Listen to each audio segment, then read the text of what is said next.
Hello ATF team member, Dr. J here, ready to get started on week 1. We thought it would be a good opportunity for us to go ahead and shoot another video and just welcome you here and talk through a little bit what you're going to do with this particular FFP.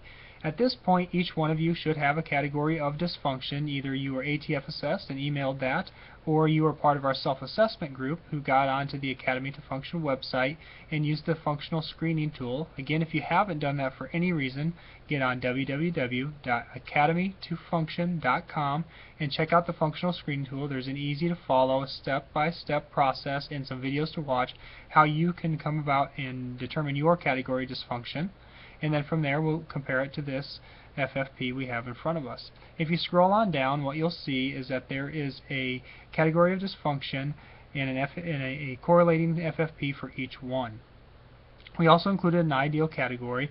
It's pretty unlikely that any of us are going to be ideal. I myself am not even ideal, but just in case you did come out pretty well on that assessment, that is down there for you as well. Again, it is not unusual for one of us to have 2 to 3 different dysfunctions. Although we designed this so that if you had 1 or 2, you could fit it within that 15-minute allotment. You may have 3 or more, and that means it's going to take a little bit more time. You have to use 2 15-minute segments. If you fall into this situation and you don't have the time, and remember, we always design these to fit into your time, we ask that you go ahead and focus on your primary areas of issue. So if your issue is the knee, for example, you may want to go ahead and focus on L1 or L2. If your primary issue is your back, go ahead and focus on the C1 or the C2R or the C2L. And again, or if your primary issue is in the shoulder or the neck or the upper back, you may want to go ahead and focus on the year 1. So as soon as you're ready and you get more comfortable with the exercises, go ahead and add the other 15-minute segments in. But remember, the body's a kinetic chain, and we ask that you go ahead and work the whole thing. But what is it that we're doing here in week 1? What is our focus? Well, we want you to understand what it is that we're doing, because we really want to empower you to understand how you can become functionally fit and really function better in your world. So what we're doing in week 1 is we're really focusing on desensitizing trigger points and lengthening restricted tissues. So as you're going to find, when you stick roll and ball roll, you're going to be trying to find these areas of tenderness, and you'll be really surprised at where you find them. If you're L1 or L2, you're probably going to find it in that lateral gastrocnemius, or that lateral calf. You won't even realize that that trigger point was there. If you're a C1 or a C2R or a C2L, you're probably going to find it in the piriformis or the glute med. Again, probably won't even realize it was ever there, but when you get that ball on the lateral side of that hip and buttocks, you'll find it, you'll feel it. And then if you are a U1, you're probably going to find that trigger point in the latissimus dorsi or on the lat, on the side there, or that upper trap. Again, all these dysfunctions, we really can predict where those restricted tissues are going to be.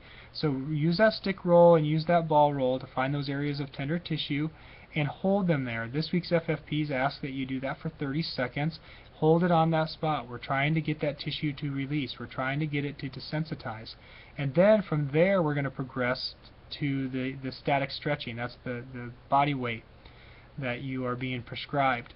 So we increase the blood flow to those areas with the ball rolling and stick rolling. We desensitize those tissues, and then with the static stretching, we're really going to lengthen it.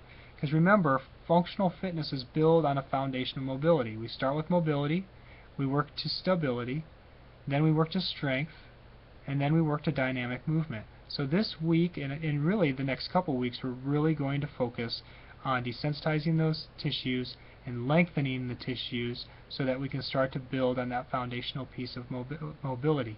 And that was really a challenge for many of us as we looked at the functional screening. Many of us had mobility issues, especially in the upper extremity, but we did in the core too. That straight leg raise, those were challenging. We didn't have real high scores on those. And even though we really had a high score on our core strength, it's really deceiving because many of us are lordosis. We're in that C1 category, that U1 category, and because we lack that mobility, when you have that strength, it really means you're locking yourself into dysfunction. And what we need to do is reestablish that mobility. So please be patient and realize there is always a method to the madness, and we are increasing that mobility so we can start that very, very first stage of becoming functionally fit. And remember, That's what ATF is here to do. We're here to help you function better in your world. Good luck!